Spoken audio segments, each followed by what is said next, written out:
Hello' everyone, মই প্ৰতীক্ষা আপোনালোকক সকলোকে মোৰ চেনেলটোৰ অন্য এটা ভিডিঅ'লৈ ৱেলকাম জনাইছোঁ। আশা কৰিছোঁ আপোনালোক ভালেই আছে, ময়ো ঠিকে আছোঁ।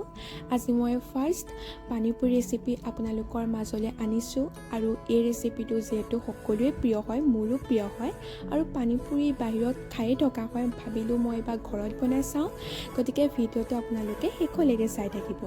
ফাৰ্ষ্ট মই পানীপুৰিৰ কাৰণে সৰু গিলাচ এটাই 3 কাপমান আটা লৈছোঁ আৰু লগতে মই পুৰা ফুল হোৱাকৈ এই গিলাচটোৱেদি 1 কাপমান মই ইয়াত চুজিও লৈছোঁ। লগতে মই সৰু চামুচ এখনত অলপমান বেকিং পাউডাৰ দিছোঁ আৰু বেকিং পাউডাৰ দিলে যিহেতু পানীপুৰিখিনি ফুলি উঠে, খুব মচমচীয়া হয় আৰু খাই খুবেই ভাল লাগে।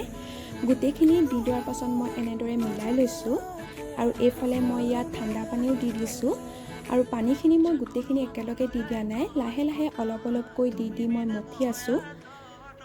যদি গোটেইখিনি পানী একেলগে দি দিয়া হয় তেতিয়া পানীপুৰিখিনি ফুলি নুঠিব পাৰে আৰু হঠাৎ সেমেকি যোৱাও চান্স থাকে। এয়া দেখিছেনে, মোৰ ডো ৰেডি হৈয়ে গৈছে লাহে লাহে। মঠি থকাৰ মাজতে মই অলপমান হাতৰ ৰিফাইন তেল লৈ লৈছোঁ আৰু ৰিফাইন তেল লোৱাৰ পিছতে মই মঠি থকা যিখিনি আটা আছিলে সেই আটাত মই অলপমান লগাই দিছোঁ। লগাই পেলাই মই আকৌ পুনৰ এনেদৰে মঠি লৈছোঁ।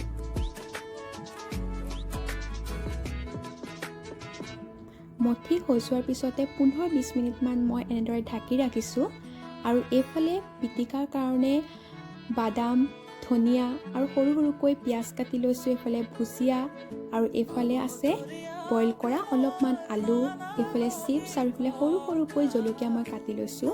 তাৰপিছতে পাত্ৰ এটাত মই এনেদৰে বইল কৰা যিখিনি আলু আছিলে সেইখিনি এড কৰি দিছোঁ। তাৰপিছত আকৌ মই এনেদৰে পিটিকি লৈছোঁ। পিটিকা হৈ যোৱাৰ পিছতে মই যিখিনি কৈছিলোঁ সেইখিনি মই ইয়াত এড কৰিছোঁ। ধনিয়া, পিঁয়াজ, ভুজিয়া, বাদাম, চিপছৰ সলনি পাপৰো দিব পাৰিব।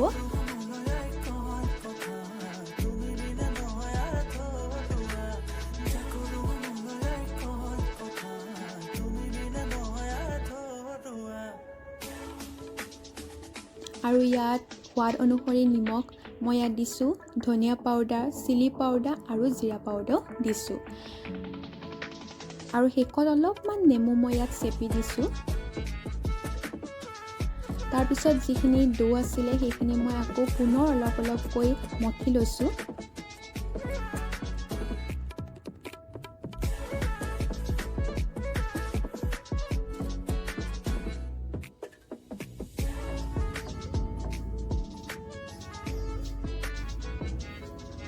গোল কৰি কৰি মই আকৌ ষ্টাৰ্ট কৰি দিলোঁ বেলিবলৈ। প্ৰত্যেকৰে পানীপুৰি বনোৱা ষ্টাইলবিলাক বেলেগ বেলেগ হয়। মই সৰু গিলাচ এটাই তেনেদৰে ৰাউণ্ড কৰি লৈছোঁ।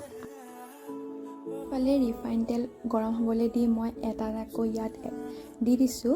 দেখিছেনে কিমান ধুনীয়াকৈ ফুলি উঠিছে।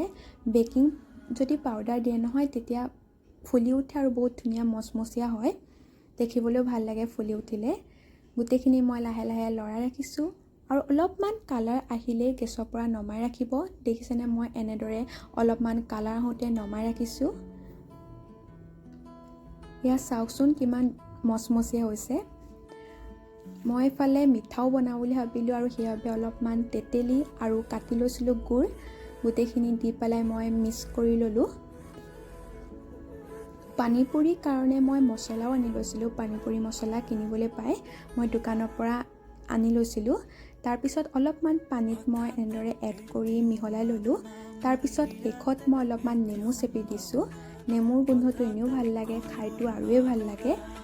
ফাইনেলি মোৰ পানীপুৰি ৰেডি হৈ গ'ল। কেনেকুৱা হৈছে জনাব আৰু আপোনালোকেও এই ৰেচিপিটো এবাৰ ট্ৰাই কৰি চাব। লগতে অলপমান ডেক'ৰেশ্যনো কৰোঁ বুলি ভাবিলোঁ আৰু সেইবাবে যিখিনি আলু পিটিকা মই বনাইছিলোঁ আৰু সেইখিনি এড কৰি দিছোঁ আৰু লগতে পানীও দি দিছোঁ। পানীটো মেইনেই হয় আৰু অলপমান মিঠা দি দিছোঁ। এয়া ৰেডি মোৰ পানীপুৰি। যদি ভিডিঅ'টো চাই ভাল লাগিল লাইক, শ্বেয়াৰ আৰু ছাবস্ক্ৰাইব কৰিব নাপাহৰিব।